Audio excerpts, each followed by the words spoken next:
यही कोई 40-42 साल की रही होगी सुधा। घरेलू महिला थी, भरा पूरा परिवार था, धन धान्य की भी कोई कमी नहीं थी। सुधा भी खुश ही थी अपने घर संसार में, लेकिन कभी कभी अचानक वो बेचैन हो जाती थी। इसका कारण वो खुद भी नहीं जानती थी कि क्या बात हुई है। पति हमेशा उससे पूछते कि उसे क्या परेशानी है, पर वह उस बात का उत्तर नहीं दे पाती थी, क्योंकि उसको खुद भी नहीं पता था कि बात क्या है। सुधा के 3 बेटे थे, तीनों ही बड़े हो गए थे। सबसे बड़ा बेटा इंजीनियरिंग में तीसरे वर्ष में था, मंझला बेटा पहले वर्ष में था, और जो सबसे भी छोटा बेटा था वो था 10वीं कक्षा में। तीनों ही बड़े हो चुके थे। क्योंकि वो बेटे थे इसलिए उनकी रुचि अब उनके पिता के विचारों से ज़्यादा मेल खाती थी।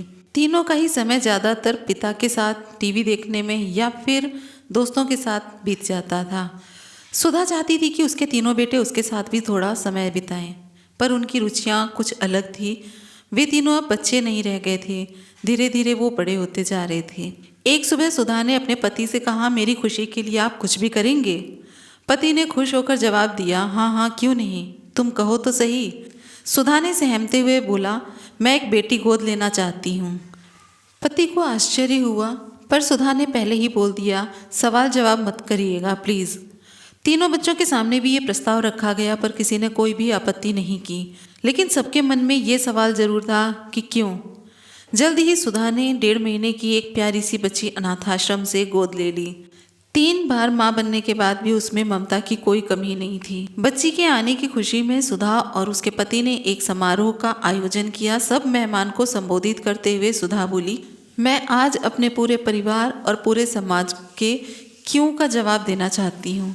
मेरे ख्याल से हर घर में एक बेटी का होना बहुत ज़रूरी है, क्योंकि बेटी का प्रेम और अपनापन ही है जो सभी लोगों को एक दूसरे में बांधे रखता है। 3 बेटे होने के बावजूद मैं संतुष्ट नहीं थी, क्योंकि मैं स्वयं की परछाई इनमें से किसी में भी नहीं ढूंढ पाती थी। बेटी शक्ति ही नहीं, सृजन का स्रोत भी है। मुझे दुख ही नहीं, पीड़ा भी होती है जब मैं देखती हूँ कि किसी स्त्री ने अपने भ्रूण की हत्या बेटी होने के कारण कर दी।